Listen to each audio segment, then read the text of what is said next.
नमस्कार, वास्तु लिविंग में आप सभी दर्शकों का बहुत बहुत स्वागत। मैं हूं विकास नांगिया।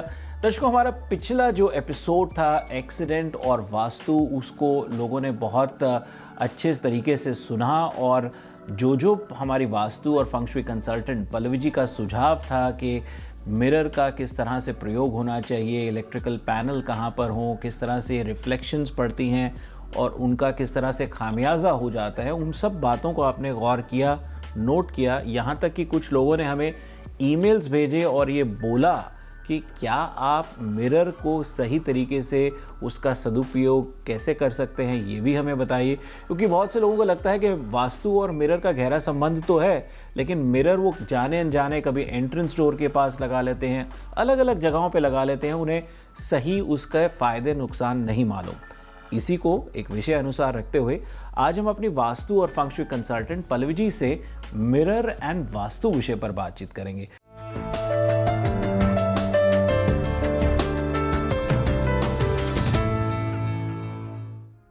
आइए सबसे पहले उनका स्वागत करते हैं। पल्लवी जी, वास्तु लिविंग में आपका बहुत बहुत स्वागत। देखिए, हॉलिडे सीजन है और हॉलिडे सीजन में लोग बाग तरह तरह की शॉपिंग कर रहे हैं और इसमें जब घर को सजाने की बात आती है तो फैंसी मिरर कहीं पीछे नहीं है, मिरर वगैरह खरीद रहे हैं। अब वो ऑर्नामेंट्स के नाते हों, डेकोरेटिव पर्पसेस के नाते हों, अलग अलग तरीके से मिरर अलग अलग जगहों में आ जाता है।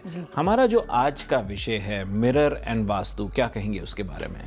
बहुत अच्छा विषय है। जब आपने लास्ट एक्सीडेंट का जो एपिसोड जो अभी आप डिस्कस कर रहे थे, तो मैं आपको ये बता दूं कि हमारा वो शो सुनने के बाद एक क्लाइंट ने फ़ोन किया था और उन्होंने बड़ा इंटरेस्टिंग सवाल पूछा कि आप लोगों ने एक्सीडेंट एंड वास्तु के शो में जो फायर के बारे में बात की, वो रियल फायर प्लेस थी कि जो फेक फायर प्लेस होती है उसका भी सेम प्रभाव होता है। तो आज आपने जो मिरर का जो सब्जेक्ट चूज़ किया, उससे मैं बता दूँ कि हमारे लाइफस्टाइल में कई बार कुछ चीज़ें एक हिस्सा बन जाती है। हम जाने अनजाने में सब लोग सेम प्रथा को फॉलो करना शुरू कर देते हैं। तो लोगों के दिलो दिमाग में एक बात है कि भैया फॉयर एरिया है तो मिरर तो होना ही चाहिए, फॉर्मल डाइनिंग है तो मिरर तो होना ही चाहिए। तो वो वॉल डेकोर के बारे में बात चलती है। आजकल इतने सारे होम डेकोरेशन में इतने सारे ऑब्जेक्ट, इतने सारे आर्टिकल आते हैं, जिसमें कई बार आपने वाज खरीदा है लेकिन वहाँ पे भी मिरर है, आपने नाइट स्टैंड खरीदा है, इवन आपने यहाँ पे फर्नीचर खरीदा है, बेड है या कंसोल टेबल है या कोई भी तरह की चीज़ें हो सकती है, नाइट स्टैंड या चेस्टर है, तो वहाँ पे भी मिरर का फर्नीचर आता है। तो मिरर इतनी जगह पे लग जाते हैं कि हमारे घर में जाने अनजाने में पूरा घर मिरर हाउस बन जाता है, तो हमें पता भी नहीं होता है। तो यहाँ पे हम ये बात समझेंगे कि वॉल मिरर का क्या इफ़ेक्ट होता है, फर्नीचर मिरर के क्या नुकसान या फ़ायदा होते हैं, या कई बार आपने सिर्फ फ्लोर डेकोर ख़रीदा है होम डेकोरेशन में अलग अलग जगह पे, तो वहाँ पे किस तरह के मिरर होने चाहिए और नहीं होने चाहिए। तो मिरर सबसे पहले ये है कि घर में होना चाहिए कि नहीं होना चाहिए। काफ़ी बार हमें इतनी सारी बातें सुन के ऐसा होता है कि बार बार अकस्मात होते हैं, बार बार दुर्घटना होती है, extra marital affair vastu consultant कहते हैं कि मिरर की वजह से होता है, तो भैया मिरर रखना ही क्यों चाहिए। तो ये भी बात आती है। तो यहाँ पर मैं आपको छोटी छोटी बातें बताना चाहूँगी कि आप मिरर को लगा सकते हो, लेकिन mirror is a kind of medicine. तो मेडिसिन वहाँ पे ली जाती है जहाँ पे ज़रूरत होती है, लेकिन मेडिसिन और ये बोल सकते हैं कि विटामिन्स में फ़र्क होता है। विटामिन्स इनोसेंट है, कोई भी ले सकता है। मेडिसिन के बारे में ऐसा नहीं होता है, प्रिस्क्रिप्शन होता है और जिसको ज़रूरत होती है वही ले सकता है। तो वास्तु में मिरर जो है वो रेमेडी का माध्यम है। दिशा को एक्सटेंड करना हो तो मिरर का प्रयोग किया जाता है, नुकसान को डाइवर्ट करना हो तो मिरर का प्रयोग किया जाता है। लेकिन अगर गलती से हम वही चीज़ का प्रयोग गलत जगह पे कर दें तो आपका फ़ायदा भी डाइवर्ट कर सकता है, यानी वो नुकसान में कन्वर्ट हो सकता है। तो वास्तु प्रोस्पेक्ट से मिरर जो है वो रेमेडी का एक बहुत बड़ा सोर्स है। कलर जो है वो भी, कलर थेरेपी एक बहुत बड़ा सोर्स है रेमेडी का।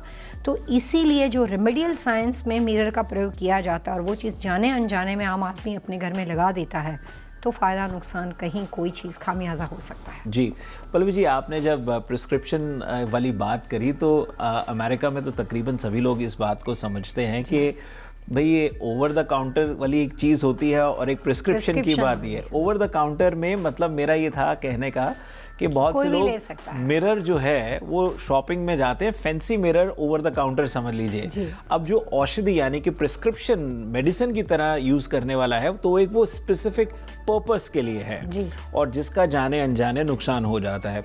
मिरर देखिए, अब घर में अलग अलग, अगर मैं घरों की बात करता हूँ, अक्सर मैंने देखा है कि लोग बाग एंट्री करते हुए, जब आप एंट्रेंस डोर से देखें लेफ़्ट या राइट में, फॉयर एरिया में घर से बाहर निकलते वक्त अपने आप को देखते हुए कि भी फाइनल देखते हुए कि हाँ भाई how am I looking in the mirror, कई दफ़ा ऐसा होता है कि आप थोड़ा आगे बढ़ें तो किचन एरिया के वहाँ, डाइनिंग टेबल के वहाँ मिरर हो जाता है। बेडरूम की ओर बढ़ें तो ड्रेसर होता है बेडरूम के साथ जो है। तो अलग अलग जगह पे मिरर को देखा है। अगर मैं फैंसी मिरर की बात नहीं कर रहा हूँ, जो लुकिंग मिरर है वो अक्सर होता ही है। क्या कहेंगे उसके बारे में? मैं कंसल्टेंट होने के नाते अपने अनुभव से सिर्फ ये कहना चाहूँगी कि अगर आम तौर पे आप मिरर लगाते हो तो बाथरूम की वॉल पे या कहीं पे भी जहाँ तक हो सके वहाँ पे साउथ डायरेक्शन के सारे मिरर को अवॉइड करना चाहिए। जहाँ कहीं जिस कमरे में आप लगाते हो बात डायरेक्शन की होती है तो मैं ये कहना चाहूँगी कि साउथ यानी दक्षिण दिशा, साउथ ईस्ट यानी अग्नि दिशा एंड साउथ वेस्ट यानी नैऋत्य दिशा, ये तीनों दिशाओं के ऊपर मिरर नहीं लगाना चाहिए, उसको इन्हांस नहीं करना चाहिए। जिस दीवार पे आप मिरर को लगाओगे रिफ्लेक्शन सामने वाली चीज़ों को एक्सटेंड करता है, उसको खींचता है, तो वहाँ पे मिरर को नहीं लगाया जाता। घर की जो सीढ़ियाँ होती है रेजिडेंशियल और कमर्शियल प्रॉपर्टी में, जो स्टेयरकेस होता है, उसका रिफ्लेक्शन करता हुआ मिरर कभी भी नहीं लगाना चाहिए। उससे आपका स्ट्रेस लेवल बढ़ जाएगा क्योंकि ग्रेविटेशनल फोर्स को आप एक्सटेंड कर रहे हो। ठीक उसी तरीके से जब कभी आप सोते हो मास्टर बेडरूम में, तो आप पति पत्नी हो या बच्चे हैं, तो जहाँ पे भी जो लोग अनमैरिड है और पर्पसली मिरर को रेमेडी के तौर पे यूज़ करते हैं उनके लिए डिफरेंट स्टोरी है। उसके अलावा आम तौर पे मैरिड लोगों के कमरे में छोटे बच्चे या बार बार जो लोग बीमार होते हो, घर के बुज़ुर्ग होते हैं, उनके बेडरूम की व्यवस्था में कहीं पे भी मिरर ऐसा नहीं होना चाहिए ताकि जब वो सोते हैं या काम करते हैं तो उनका रिफ्लेक्शन हो। अगर आपका बिजनेस है, वर्क्स फ्रॉम होम है, अगर आप अपने होम ऑफिस में या स्टडी एरिया में मिरर लगा रहे हो और वहीं पर बैठ के आप अपना काम कर रहे हो, बच्चे स्टूडेंट्स वगैरह हैं पढ़ाई करते हैं और उनका रिफ्लेक्शन होता हो, तो ये तमाम ऐसी इंपॉर्टेंट बातें हैं जिसमें आप अपने गोल को अचीव करने के लिए आप अपना एक्स्ट्रा एफर्ट्स डाल रहे हो। रिलैक्सेशन का पर्पज़ है आप आराम करना चाहते हो और वहाँ पे आपका रिफ्लेक्शन होता हो, तो ये दोनों कंडीशन के अंदर आपको मिरर का प्रयोग नहीं करना चाहिए। बहुत ही सिंपल बात है। घर में कुकिंग करते वक्त आपकी कोई भी तरह की रियल फायर प्लेस हो या फेक फायर प्लेस हो, लेकिन कहीं पे भी फायर एलिमेंट का रिफ्लेक्शन मिरर में पड़ता हो, उस तरह की व्यवस्था में मिरर का प्रयोग नहीं करना चाहिए। और सबसे इम्पोर्टेंट बात, यहाँ पे बात वाटर एलिमेंट या फायर एलिमेंट की नहीं है, किसी व्यक्ति दर व्यक्ति की नहीं है कि उसका रिफ्लेक्शन पड़ता हो, लेकिन घर का मुख्य द्वार जो होता है वो वास्तव में बहुत इंपॉर्टेंट होता है। तो मेन डोर को रिफ्लेक्ट करता हुआ मिरर जो है वो नहीं लगाना चाहिए। ये तमाम व्यवस्था खामीपूर्ण व्यवस्था है और उससे नुकसान होता है। तो पहले सेगमेंट में हमने पल्लवी जी से ये तो समझ लिया कि कहाँ कहाँ मिरर नहीं होना चाहिए। दूसरे पहर में, दूसरे सेगमेंट में हम पल्लवी जी से ये जान लेंगे कि भाई ये जो जगहें हमने मिरर लगाया भी हुआ है या लगा हुआ है हमारी रेजिडेंशियल कमर्शियल प्रॉपर्टी में, उसमें किस तरह का वास्तु दोष हो सकता है। और सबसे बड़ी बात कि अब मिरर के ऊपर हम बातचीत कर रहे हैं तो ये भी तो समझ लें कि कहाँ कहाँ लगाना चाहिए जिससे हमें लाभ भी हो सकता है। भाई हमारी घर में हो सकता है कि आमदनी का ज़रिया बढ़ सकता हो, करियर में इजाफा हो सकता हो, रिलेशनशिप बेहतर हो सकता हो। इन सब के लिए भी तो कहीं ना कहीं मिरर का प्रयोग किया जाता होगा, ये भी समझेंगे उनसे। एक छोटे से ब्रेक के बाद हम जल्द हाजिर होंगे।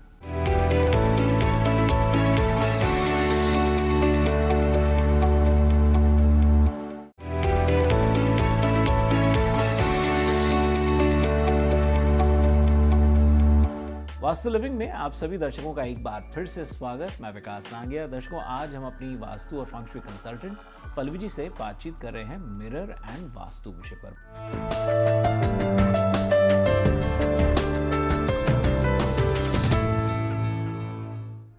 पल्लवी जी, कार्यक्रम में आपका एक बार फिर से स्वागत। ब्रेक से पहले कहाँ कहाँ मिरर नहीं होना चाहिए ये तो आपने समझा दिया, लेकिन कुछ लोगों को शायद उसकी गहराई में जाते हुए और उसका एहसास करवाते हुए थोड़ा पहले हमें ये बताइए कि किस तरह के वास्तु दोष हो सकते हैं। मतलब हेल्थ कंडीशंस की प्रॉब्लम हो सकती है या और किस तरह की प्रॉब्लम्स हो सकती हैं। एक तो हमें ये समझाइए, फिर ये जानेंगे आपसे कि कहाँ कहाँ होना चाहिए। मिरर के केस में वास्तु के हिसाब से, वास्तु प्रिंसिपल के हिसाब से माना जाता है कि मिरर दुर्घटना की वजह बन जाता है। दुर्घटना कोई भी तरह का एक्सीडेंट हो सकता है, वो सिर्फ ज़रूरी नहीं है कि व्हीकल का एक्सीडेंट हो, लेकिन जो भी चीज़ जिसकी वजह से हमें सिर्फ नुकसान होता है तो दुर्घटना की वजह है। मिरर घर में या कमर्शियल प्रॉपर्टी में हो सकता है काफ़ी बिजनेसेस ऐसे होते हैं जिसमें मिरर की रिक्वायरमेंट होती है, जैसे एक ब्यूटी बिज़नेस हो गया, ब्यूटी बिज़नेस में मिरर का होना बहुत ज़रूरी होता है। ज्वेलरी बिज़नेस हो गया जिसमें मिरर का होना बहुत ज़रूरी होता है। इवन मिरर कंपनियां, जो कि वो कंपनियां मिरर बना के बेचती है, सोलर सिस्टम होती है, उसमें भी मिरर रिफ्लेक्शन का होना ज़रूरी हो जाता है। तो वहाँ पे भी मिरर, क्योंकि सोलर जो सिस्टम है वो बिना रिफ्लेक्शन को आप ऊर्जा को खींच नहीं सकते हो जी। लेकिन सोलर सिस्टम से आप ये समझ सकते हो कि सूरज आपसे इतनी दूर है, इतनी ज़्यादा डिस्टेंस पे है, उसके बाद भी सोलर सिस्टम का मिरर इतना प्रभावशाली है कि वो एनर्जी को सेव करता है और उसको प्रॉपर तरीके से डिस्ट्रीब्यूट करता है, जिसकी वजह से सोलर सिस्टम के बेनिफिट आपको मिलते हैं। यहाँ पे बात है कि मिरर का प्रयोग किस तरह से सही तरीके से किया जाए। तो वास्तु के हिसाब से जितने, इससे पहले हमने फर्स्ट सेगमेंट, सेकंड सेगमेंट में बताया कि मिरर के वास्तु दोष खड़े हो सकते हैं, जैसे कुकिंग के दौरान, आप अपना बिजनेस डिसीजन लेते हो, सोते हो, स्लीपिंग पोजीशन के दौरान, कोई भी तरह के अलग अलग तरह के दीवार में साउथ वॉल, साउथ ईस्ट और साउथ वेस्ट के डायरेक्शन को अवॉइड करके, तो वहाँ पे आप बाकी मिरर का प्रयोग कर सकते हो। सिंपल अल्फाज में मैं कह सकती हूँ कि आप ईस्ट वॉल पे मिरर लगा सकते हो, नॉर्थ वॉल पे मिरर लगा सकते हो, कंडीशन के साथ कि उसका कहीं और रिफ्लेक्शन किस चीज़ में ना हो। मिरर को लगाने से पहले ये देखना है कि ज़्यादातर मिरर ऐसे होने चाहिए, जैसे आपने बाथरूम में मिरर लगाए हैं, बहुत सारे मिरर्स हैं, लेकिन बाथरूम का डोर है और वो बंद हो जाता है, और जब आप मिरर का प्रयोग करते हो तब आसपास में जो एसेसरीज बाथरूम की है, जो कि कम उपयोग जब कभी आप जाते हो तो यूज़ होता है, तो वहाँ पर मिरर आप लगा सकते हो। बात बिज़नेस के बारे में होती है, आपका ब्यूटी बिज़नेस है तो आप वहाँ पर मिरर का प्रयोग डेफिनेटली कर सकते हो अपने क्लाइंट के सेटिस्फेक्शन के लिए, लेकिन वहाँ पर ये ध्यान में रखना है कि आपका जो बिज़नेस का मेन डोर है वहाँ पे उसका रिफ्लेक्शन नहीं होना चाहिए। तो तमाम इम्पोर्टेंट फैक्टर को ध्यान में रखकर आप मिरर का प्रयोग कर सकते हो। नॉर्थ वॉल पे, ईस्ट वॉल पे, आप वहाँ पे वेस्ट वॉल के भी मिरर का प्रयोग कर सकते हो। रिफ्लेक्शन क्या आता है वो बातों को ध्यान में रखना है। फर्नीचर और मिरर के बारे में जब बात होती है कि हमने फर्नीचर खरीदा है, तो आपने बेड ऐसा खरीदा है जिसमें आप सोते हो और आपके सामने ड्रेसिंग टेबल या चेस्टर का मिरर नहीं है, लेकिन आपके पूरे बेड में फर्नीचर ऐसा बना है जो मिरर रिफ्लेक्टेड फर्नीचर है। आप सो जाते हो और पीछे मिरर पड़ता हो, तब कोई भी तरह के ब्राउन पेपर से, कर्टन से और मिरर को कवर कर सकते हो। जैसे मैंने सिंपल बताया उपाय कि काफ़ी बार हम मिरर को पेंट ही कर देते हैं, ताकि फर्नीचर को बदलने की ज़रूरत नहीं है। फर्नीचर एक्सपेंसिव है, उसको फेंकने की ज़रूरत नहीं है, आप उसको पेंट कर सकते हो, आप इसको रिफ्लेक्शन को कवर कर सकते हो। वास्तु कंसल्टेंट होने के नाते मेरी एडवाइस ये है कि फर्नीचर मिरर रिफ्लेक्टेड हो इस तरह का नहीं खरीदना चाहिए। काफ़ी बार आपने कॉन्सल टेबल देखे होंगे जो हम फॉर एरिया में लगाते हैं जी। वॉल पे मिरर नहीं है, लेकिन आपने जो कॉन्सल टेबल खरीदा है उसी के अंदर मिरर रिफ्लेक्शन है। बिल्कुल होती है। कई बार हम शैंडलियर खरीदते हैं, शैंडलियर भी आजकल मार्केट में ऐसे आते हैं कि जिसमें सिर्फ क्रिस्टल या इसमें सिर्फ लाइटिंग्स नहीं होती है, लाइटिंग के साथ साथ मिरर लगे होते हैं, ताकि उसका जो लुक होता है वो और ज़्यादा ब्रॉड और ज़्यादा इन्हांस हो जाए। तो सीलिंग वगैरह के अंदर, डोम के अंदर रिफ्लेक्शन पड़ता हो। कमर्शियल प्रॉपर्टी का डोम डिफरेंट होता है, लेकिन रेजिडेंशियल प्रॉपर्टी में डोम में मिरर रिफ्लेक्शन होता हो या सीलिंग में रिफ्लेक्शन होता हो, इस तरह की व्यवस्था, तमाम चीज़ें जो हैं वो खामीपूर्ण व्यवस्था बन जाती है। मिरर को अगर सोच समझ के लगाते हो तो उसका फ़ायदा होता है, बिना सोचे समझे अगर हम कई बार उसका प्रयोग करते हैं तो नुकसान होता है। जी पल्लवी जी, अब इसी सेगमेंट में थोड़ा ये भी गाइड कीजिए कि कहाँ कहाँ मिरर को लगा के हम फ़ायदा भी उठा सकते हैं। जी, बहुत अच्छा सवाल है आपका। मिरर, जैसे मैंने कहा कि प्रिस्क्रिप्शन वाली रेमेडी है जो कि सोच समझ के यूज़ की जाती है, तो मैं आपको ज़रूर बताऊंगी कि काफ़ी बार लोग बोलते हैं, जिसमें 2 स्टेटमेंट है। इंडिया के वास्तु कंसल्टेंट ये बोलते हैं कि अगर आपके घर का कोई भी कॉर्नर कट पड़ता हो तो आप वहाँ पे मिरर का प्रयोग कर सकते हैं। वहाँ पे वास्तु कंसल्टेंट ये भी मानते हैं कि अगर आपका घर साउथ दिशा का बना हुआ हो, साउथ ईस्ट का बना हुआ हो और साउथ वेस्ट का बना हुआ हो, तो जो नेगेटिव एनर्जी होती है उसको डाइवर्ट करने के लिए आप मिरर का प्रयोग कर सकते हो। अब यहाँ पे मैं आपके साथ अपनी प्रैक्टिस और अपना अनुभव और अपनी सक्सेस की जो केस स्टडी है उसको शेयर करना चाहूँगी। मैंने अपनी लाइफ में कोई भी साउथ घर के अंदर साउथ ईस्ट और साउथ वेस्ट में मिरर का प्रयोग नहीं किया है, क्योंकि जैसे हम कोई प्रिस्क्रिप्शन वाली दवा खाते हैं, लेकिन उसके साथ भी कुछ रूल्स एंड रेगुलेशन होते हैं, कुछ प्रिकॉशन लिए जाते हैं। इसका मतलब ये है कि आपने साउथ वॉल पे मिरर लगाया तो साउथ की एनर्जी को डाइवर्ट कर लिया, लेकिन घर का मेन दरवाज़ा, मुख्य द्वार का एक दूसरा भी काम होता है पॉजिटिव एनर्जी को इन्हांस करना, लाना, उसको खींच के ब्रिंग करके जो एयर सर्कुलेशन है वो पूरे घर में फैलाना। तो अगर हम नेगेटिव को मेन डोर से डाइवर्ट करेंगे लेकिन साथ में पॉजिटिव भी डाइवर्ट हो जाएगा, तो घर जो होता है वो एनर्जी लेस हो जाएगा, चाहे वो रेसिडेंशियल हो या कमर्शियल प्रॉपर्टी हो। तो मेन डोर के ऊपर किसी भी दिशा का दरवाज़ा क्यों ना पड़ता हो, मैं सिर्फ यही वास्तु टिप्स देना चाहूँगी कि मिरर का प्रयोग करना ही नहीं चाहिए, रेमेडी के तौर पे भी नहीं करना चाहिए। जब एक्सटीरियर बिल्डिंग के कॉर्नर कट पड़ते हो रेजिडेंशियल और कमर्शियल प्रॉपर्टी में, और कहीं पे भी हाई टेंशन इलेक्ट्रिकल ट्रांसफार्मर और वाटर बॉडी का साथ में रिफ्लेक्शन ना हो, तो उस कंडीशन में उस कट कॉर्नर में सबसे पहले मैं अपनी प्रैक्टिस के दौरान कोई भी तरह की फैंस के माध्यम से, रिटर्निंग वॉल के माध्यम से उसका जो ग्राउंड लेवल होता है उसको फिक्स करने की कोशिश करती हूँ। अगर हाई राइज बिल्डिंग है, अगर 5th फ्लोर 6th फ्लोर या 7th 8th स्टोरी बिल्डिंग है, तो वहाँ पे कुछ कंडीशन में रिक्वायरमेंट हो और आसपास में कोई भी इलेक्ट्रिकल या कोई भी तरह के फायर एलिमेंट से अगर हम उसको, बिल्डिंग का स्ट्रक्चर ऐसा है कि रिफ्लेक्शन को अवॉइड कर सकते हो, तो वहाँ पे आप मिरर का प्रयोग कर सकते हो। तो कट कॉर्नर में मिरर का प्रयोग होता है हाई राइज बिल्डिंग के लिए, ग्राउंड लेवल के नहीं। ग्राउंड लेवल में क्या होता है कि बहुत बार ऐसा होता है कि आपने डेकोरेशन में या सोलर पैनल में या वहाँ पे आपने लाइट्स लगाई है, या आपने कभी कोई डेकोरेशन ऐसा कर रखा है, आपका स्विमिंग पूल है वहाँ पे आपने फायर बॉल लगा रखे हैं, तो ग्राउंड लेवल पे रिफ्लेक्शन को रोकना मुश्किल हो जाता है। लेकिन आप हाई स्टोरी बिल्डिंग में आप मेन इलेक्ट्रिकल पोल को ध्यान में रखकर बिल्डिंग की व्यवस्था कर सकते हो, स्ट्रक्चर में लगा सकते हो। सबसे इम्पोर्टेंट बात होती है मिरर का प्रयोग, जिससे फ़ायदा आपको कैसे हो सकता है। तो कई बार जो आपका सेफ बॉक्स होता है उसमें हम जो भी चीज़ को रखते हैं inside the safe box, exterior में नहीं। यहाँ पे भी ये बातें हैं कि लोग समझते हैं कि जहाँ पे पैसा रखा है सामने मिरर कर दो, दुगना हो जाएगा। लेकिन मैं यहाँ पे कंसल्टेंट होने के नाते मैं कहना चाहूँगी कि इनसाइड सेफ बॉक्स, जहाँ पे आपने ऑलरेडी अपनी सेफ में पैसा या वैल्यूएबल चीज़ को रखा है, उसमें कैश मनी के अलावा अगर आपने पेपर रखे तो मिरर का प्रयोग नहीं हो सकता, रियल एस्टेट डॉक्यूमेंट्स रखे हैं तो। लेकिन आपने वहाँ पे सिर्फ और सिर्फ लिक्विड कैश रखा है तो आप मिरर का प्रयोग कर सकते हो। ज्वेलरी बिजनेस में या कोई भी ऐसा बिजनेस हो जिसमें आपने अपना जो भी डिस्प्ले एरिया बनाया है, वहाँ पे आप अपनी प्रोडक्ट्स को क्वांटिटी बढ़ाना चाहते हो, तो वहाँ पे आप मिरर का प्रयोग कर सकते हो अपनी प्रोडक्ट के लिए, ज्वेलरी बिजनेस वगैरह के लिए।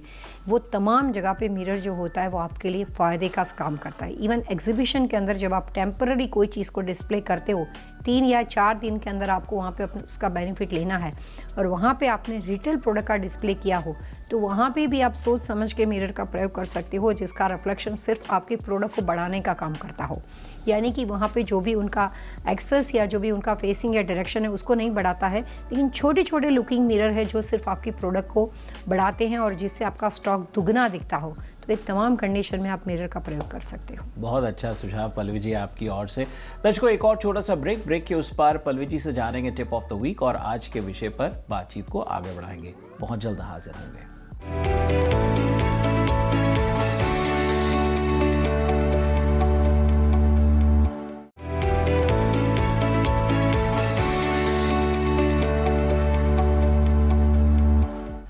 स्वागत आप सबका एक बार फिर से। आप देख रहे हैं वास्तु लिविंग और आज हम अपनी वास्तु और फंक्शुई कंसल्टेंट पल्लवी जी से बातचीत कर रहे हैं मिरर एंड वास्तु विषय पर।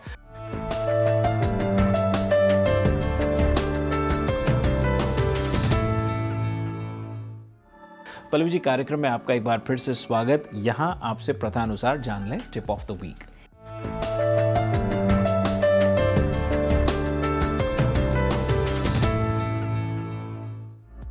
यहाँ पे बात मिरर की है, तो काफ़ी बार ऐसा होता है कि लोग अपने घर में मिरर लगाते हैं जिसमें स्टेयरकेस का रिफ्लेक्शन होता है।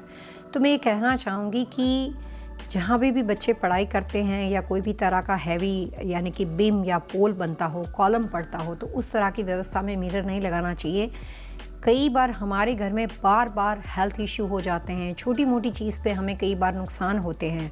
तो मिरर की गलत व्यवस्था की वजह से वास्तु कंसल्टेंट के मेरे एक्सपीरियंस में मैंने देखा है कि कोई भी चीज़ जो भी बीम या कॉलम यानी कि ग्रेविटेशनल फोर्स के साथ बिलोंग करती हो, उसका रिफ्लेक्शन हो, उस तरह की कंडीशन में मिरर का फर्नीचर, लुकिंग मिरर या कोई भी तरह के मिरर के बने हुए शैंडलियर का प्रयोग नहीं करना चाहिए। पल्लवी जी, मिरर पर हम जहाँ इतनी डिटेल्ड कॉन्वर्सेशन कर रहे हैं, चर्चा कर रहे हैं, और कमर्शियल रेजिडेंशियल प्रॉपर्टी सभी जगह मिरर का हमने देखा है लोगों को फ़ायदा उठाते हुए। बहुत जगह ऐसा भी देखा है मैंने कि हफ्तों महीने निकल जाते हैं, अगर उन मिरर्स में क्रैक आया हुआ हो उसको वो बदलते नहीं हैं, क्योंकि या तो बदलने का खर्चा रहता है या नज़रअंदाज कर देते हैं।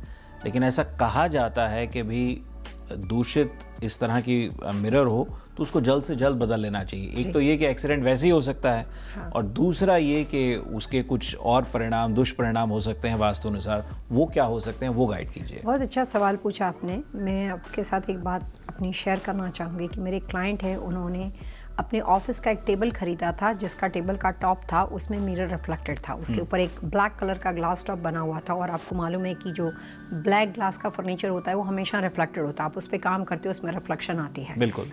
किसी वजह से टेबल का जो कॉर्नर था वो क्रैक हो गया था, तो उन्होंने उसको नज़रअंदाज कर दिया और अपना काम कर रहे थे।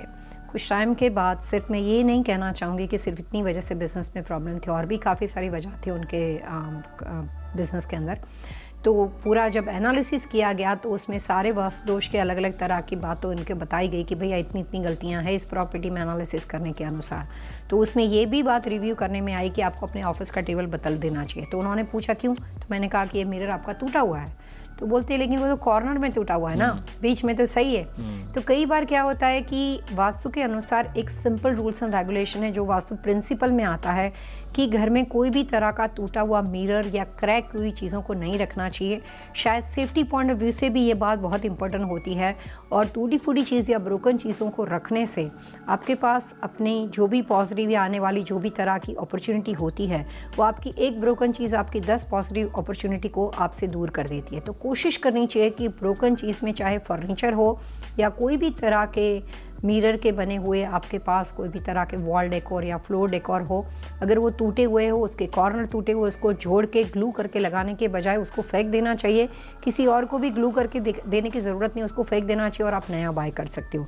टूटी फूटी चीज़ों को वास्तु मान्यता नहीं देता है, ब्रोकन चीज़ों को हमेशा अवॉइड करना चाहिए। जी, तो खास तौर पे वो दर्शक जिनके क्लोजेट डोर के मिरर में क्रैक्स है, ड्रेसिंग टेबल के मिरर में क्रैक है, यहाँ तक कि सेफ डिपॉजिट जिसको आप खोलते हैं उसमें भी कभी कभी क्रैक आ जाता है ओवर स्टोरेज की वजह से, तो ये तमाम चीज़ों को आप जल्द से जल्द बदल लीजिए।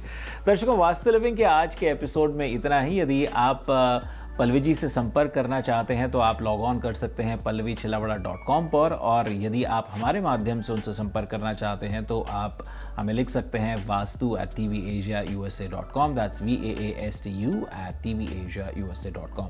अगले अंक तक के लिए पल्लवी जी आइए दर्शकों से मिलकर के आज्ञा लेते हैं। Wish you all happy vastu living.